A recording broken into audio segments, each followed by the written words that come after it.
Olá, muito boa noite. Nesta sexta-feira, 31 de julho, mais uma vez tenho o prazer de conversar com quem me assiste sobre um tema que é muito recorrente e que nós temos volta e meia que se ocupar dele, que é sobre convulsão e epilepsia. A convulsão e a própria epilepsia, ela tem maior incidência, ela ataca mais crianças, normalmente crianças mais novas. Depois dos 5 anos, com o andar da idade, as crianças vão melhorando desses sintomas de convulsão ou epilepsia. Quem já viu pessoa com convulsionada ou com epilepsia, percebe que ela se manifesta naqueles movimentos irregulares, ou seja, torce o corpo, torce os braços, torce as pernas e normalmente tem baba. Normalmente fica se babando, se torce para um lado. Eu não quero fazer muito a definição de convulsão ou de epilepsia, porque os sintomas são parecidos e a forma de tratar são praticamente as mesmas. Bom, a medicina moderna trata isso com remédios para os neurônios, para o sistema neurológico. Embora se façam exames neurológicos e se percebe que não tem nenhuma lesão no cérebro. É importante isso, que as epilepsias, que as convulsões não apresentem lesão cerebral. Porque se apresentar lesão cerebral, então a convulsão, a epilepsia, é causada por essa lesão. Mas, na maioria dos casos, na expressiva maioria dos casos, que já acompanhei como profissional, e até tinha pessoas com esses sintomas na família, os exames neurológicos não acusavam nenhuma lesão cerebral. No entanto, essas crianças tomam medicação química por muito tempo. Por muito tempo e é criança, e fica jovem, e fica adulto, e continua tomando a medicação. Rapidinho poderia até listar alguns. O amato, o antara, carbamazepina, o clonazepam, o ácido valproico, o topiramato, o fenobarbital, e tem mais ainda outros que a gente poderia trazer na relação, mas que não vale a pena, a fenitoína, e basicamente ficariam nestes. Tem outros nomes, claro, mas eu não me ocupo muito disto, porque a minha área não é a química. Não é o medicamento químico. Quem trata a epilepsia normalmente são os neurologistas, e a epilepsia é compreendida na medicina moderna como um problema neurológico. Isso é engraçado e é contraditório, porque que é problema neurológico se os exames dos neurônios não acusaram nenhuma lesão? Por que é neurológico? Essa é a questão. E não é neurológico. Bom que se deixe claro. Na visão da medicina chinesa, por isso que acomete mais crianças, e são aquelas crianças que normalmente vieram de vieram de gestação, que a mãe teve algum susto, teve algum choque, teve alguma perda emocional grande, e essa criança no ventre materno, claro, teve os seus choques também. E vão perguntar, mas e esses choques afetaram a neurologia? Não afetaram. Na visão da medicina chinesa, tem 2 fatores que refletem o problema da convulsão ou da epilepsia. O primeiro fator é chamado de fator patogênico externo. Ou seja, os fatores que me causam epilepsia vêm de fora. Eles não surgem dentro de mim. Então, primeiro seria esse fator patogênico externo, que eles chamam de vento-calor no pulmão. Eu já vou explicar o que é vento-calor no pulmão. Por isso que às vezes tem febre, tem tosse, nariz escorrendo, garganta inflamada, vacinas, etc. Esse é a primeira causa, ou seja, vento, calor dentro do pulmão. Aqui tem criança que tem, às vezes, vômito, dor no abdômen, constipação, aquela visão, aquela expressão embotada, parece aquela expressão facial apagada.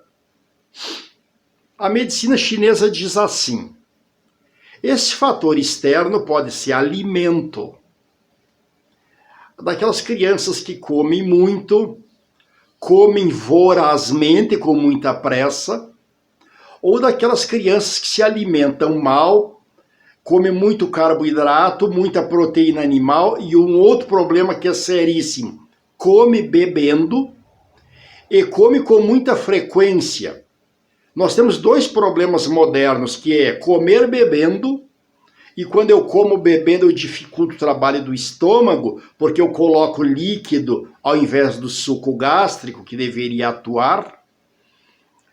E o outro problema é comer com muita frequência. A criança, ou mesmo os adultos, eles não dão um espaço mínimo entre uma refeição e outra. Para a criança precisa no mínimo 2 horas, para o adulto no mínimo 3 horas. Porque quando eu começo a beliscar, ou tomo um suco, ou como uma fruta, em tempo inferior a 2 horas para a criança, ou 3 horas para o adulto, eu nunca deixo o estômago descansar.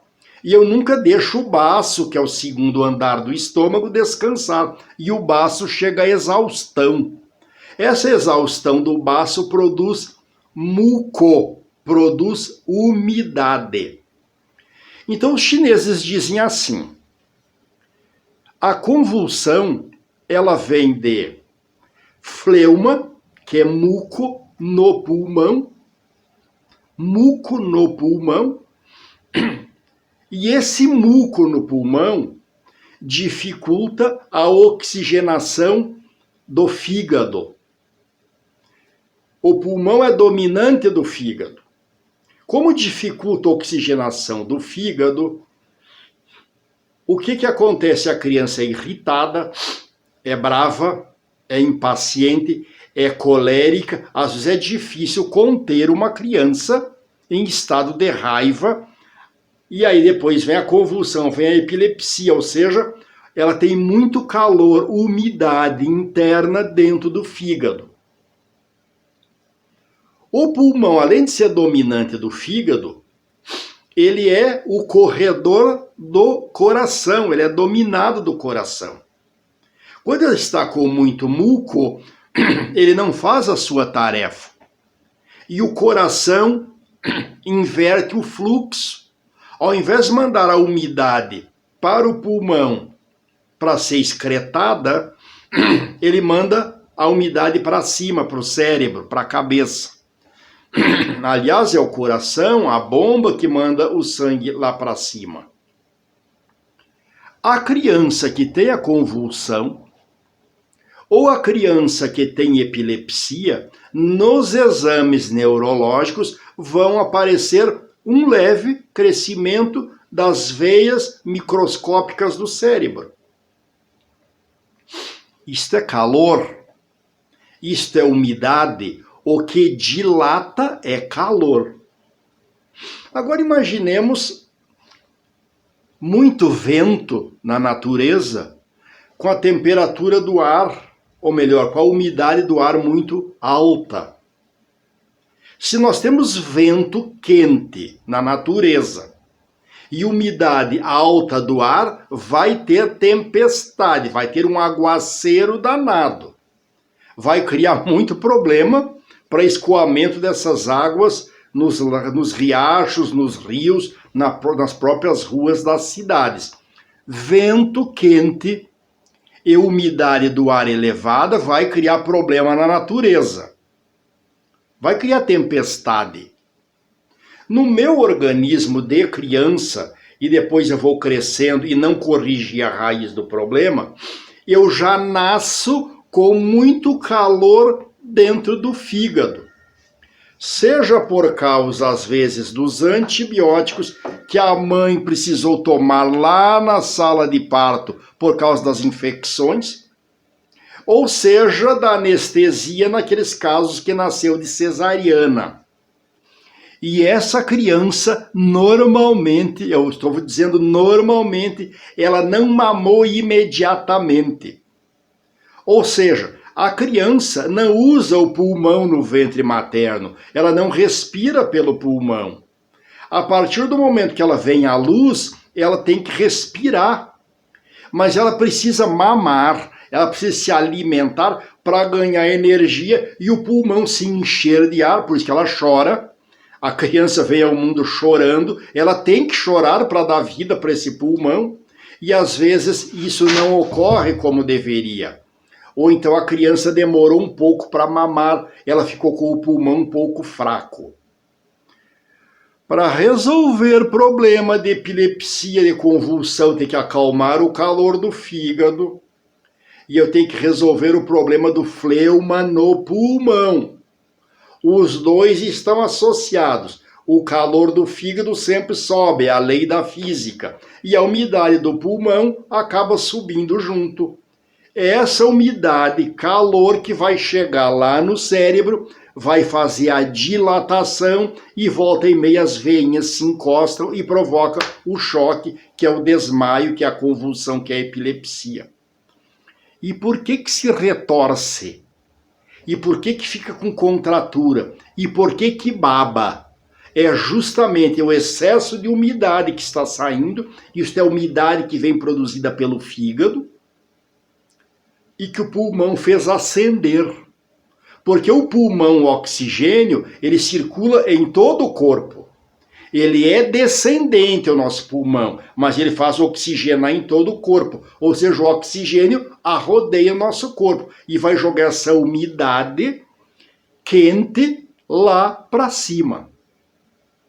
Por isso que a pessoa se retorce, contorce, porque essa umidade quente subiu e nas extremidades, braço, pernas e no controle da cabeça, eu fiquei com pouca oxigenação. Por isso que essa pessoa se retorce, ela baba na convulsão ou na epilepsia, que a definição não interessa muito, interessa o sintoma em si. Por que o tratamento químico não é adequado? É claro que o tratamento químico, ele resolve parte, ele diminui, a pessoa passa a não ter epilepsia, porque ele acalma o calor e ele retira um pouco também dessa umidade. Mas tem os efeitos colaterais. E os efeitos colaterais da medicação química preocupam-nos sobremodo. Os efeitos colaterais da medicação química, eu fui pesquisar alguns, porque quem diz isso são os próprios laboratórios, mas nós também percebemos nas pessoas que nos procuram. Na investigação clínica, se verifica que as pessoas que vêm de epilepsia, de convulsão continuada e que usam medicação, eles têm efeitos colaterais visíveis. E alguns eles até confessam, eles confessam quando eles já são adultos e tal. Por exemplo, está provado que os empregos menos qualificados e as taxas de emprego são menores em quem tem epilepsia. Os níveis baixos de matrimônio dos epiléticos. Eles têm menor saúde física porque eles têm mais transtornos psiquiátricos. E é claro que o coeficiente de inteligência fica comprometido, eles têm dificuldade de aprender na escola ou dificuldade de memória. A medicação química, ela ainda provoca um outro problema que, a meu ver, é mais sério. Eles comprometem essa dificuldade motora, mas eles também comprometem a libido.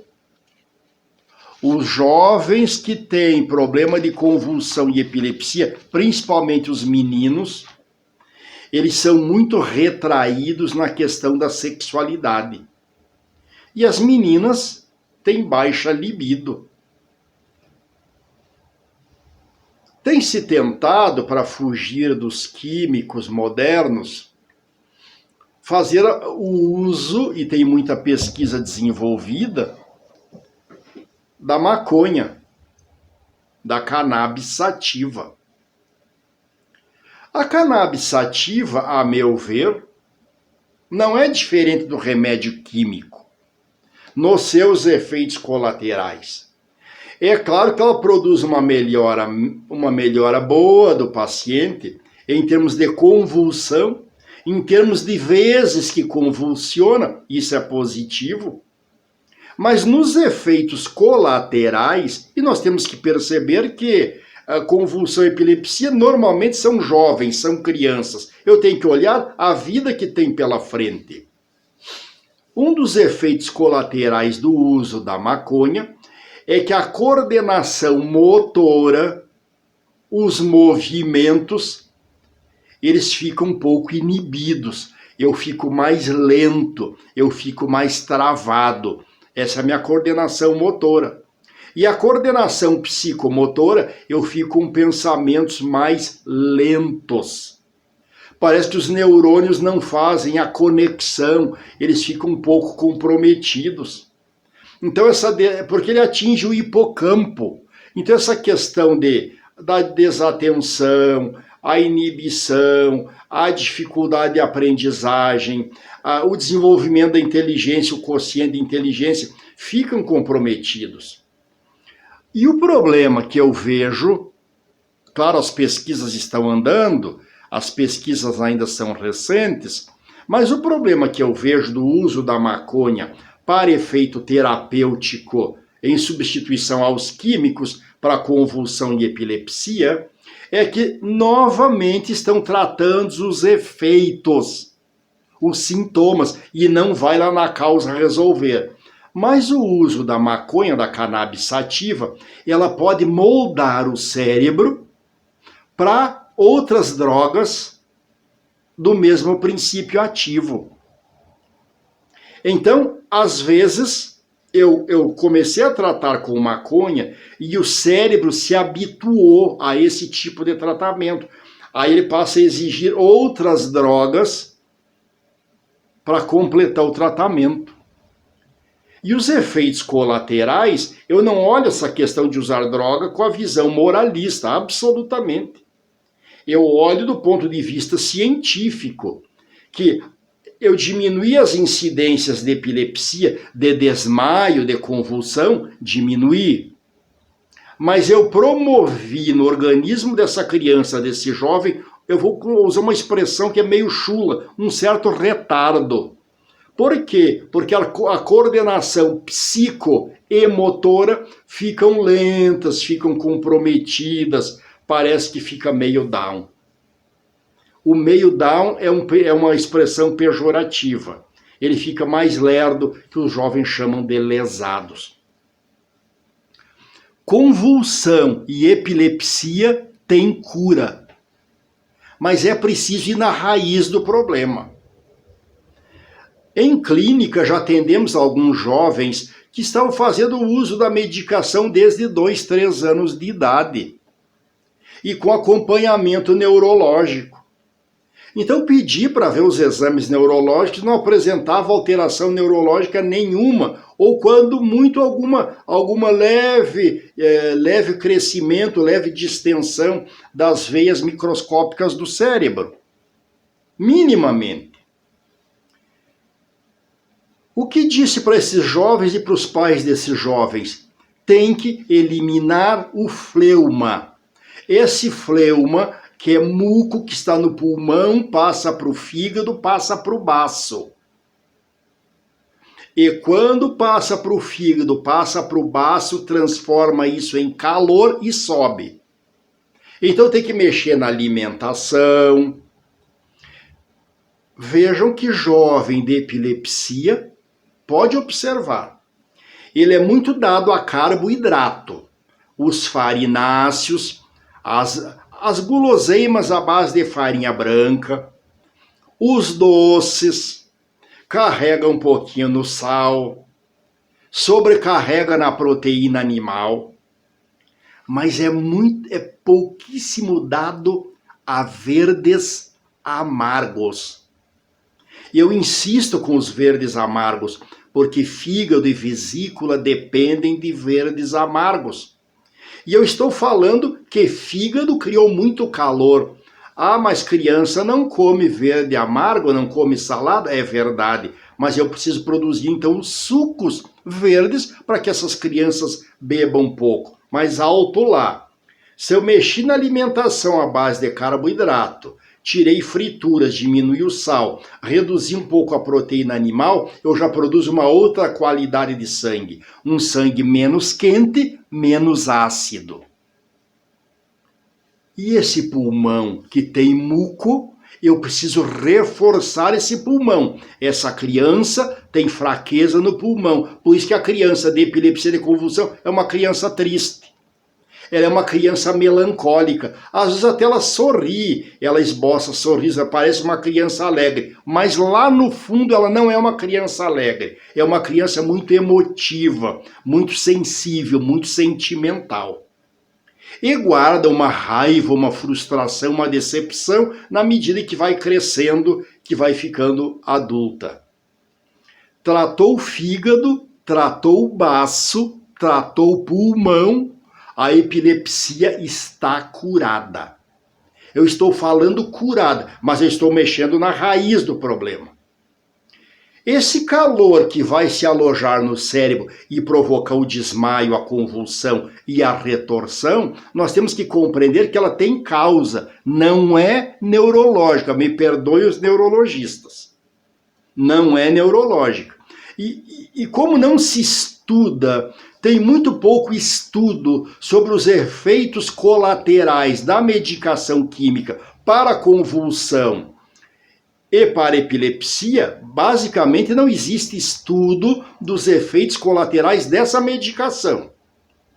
Então, eu sou da opinião que, atenuados agora as convulsões, as epilepsias com a medicação química, é urgente voltar na raiz do problema, melhorar o calor interno do fígado, que é o sangue, eliminar o muco, reforçar os rins, porque o rim é quem produz sangue novo, quem produz medula nova, e a pessoa que tem epilepsia ou convulsão, ela é normalmente uma pessoa insegura, às vezes uma pessoa um pouco medrosa.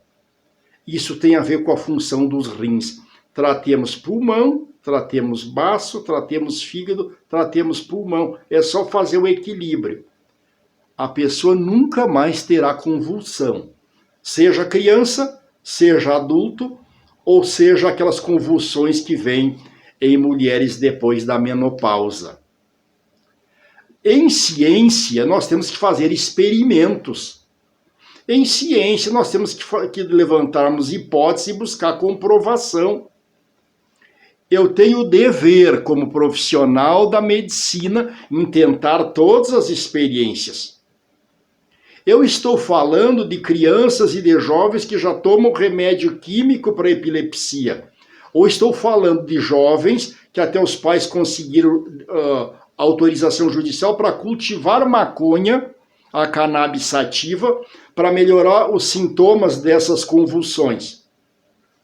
Eu não estou preocupado com sintoma, porque isso é o que aparece, isso é o que assusta as pessoas. Eu estou preocupado com a qualidade de vida dessas crianças e desses jovens e que nós podemos melhorar muito. Mas podemos melhorar muito mesmo. Então, se a criança, o jovem que tem convulsão, ele se retorce, ele baba, presta atenção, isso é excesso de umidade interna, por isso que ele baba. Agora, ele vai ter convulsão, ele vai ter epilepsia, ele não baba, mas isso vem depois de uma irritação, de uma situação que não se resolveu, de alguma contrariedade. Ele não tem baba, mas ele se retorce, então aqui tem excesso de calor no sangue. É o sangue que alimenta os músculos, é o sangue que alimenta os pulmões. Nessa hora eu concentrei tudo em cima de fígado, vesícula, por causa da minha tensão. Lá vem a epilepsia, lá vem o choque, lá vem a convulsão. Eu acredito perfeitamente que dá para curar de forma muito mais simples. Mas é preciso compreender que o organismo humano, ele vive de 5 condições: comer bem, dormir bem, soltar bem, relacionar-se e movimentar-se. Quem sabe para a criança eu possa resolver os 2 primeiros: comer bem, dormir bem, e o terceiro, soltar bem. Acho que por aí já é um bom começo. Não custa tentar.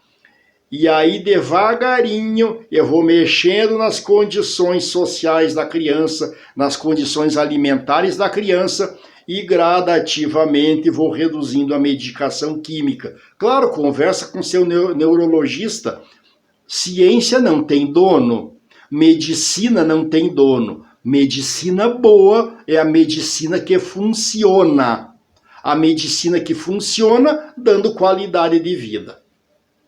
Porque senão é um passatempo de medicação e ficamos ouvindo eternamente que essa doença pode ser de origem genética. Só que nunca dizem aonde está essa hereditariedade, onde está essa genética. É sempre hipótese não comprovada. Ou seja, os achômetros da medicina. Medicina e ciência não se faz com achômetro, se faz com hipótese, com prova, com experiência. O comer, o dormir, o soltar faz parte da minha condição natural de ser vivo. Inverte-se um pouquinho as prioridades dessa condição de vida, que vai melhorar muito e nunca mais vai ter as epilepsias e essas convulsões. Gostou do tema? Passe adiante, compartilhe. O mais importante, inscreva-se no nosso canal. Nós temos assuntos no nosso canal Uxim Clínico do YouTube com mais de 2.000 curtidas. E nós não temos 500 inscritos. A inscrição nos dá condição de levar os temas adiante. Se inscreva, não custa nada. Colabore conosco. Na próxima sexta-feira, que é dia 7 de agosto, o tema da palestra das 20 horas vai ser sobre doenças autoimunes. Doenças autoimunes, temos lúpus, temos fibromialgia, temos as artrites, os reumatismos, etc. Muito obrigado, uma boa noite e até a próxima sexta-feira. Fique em paz.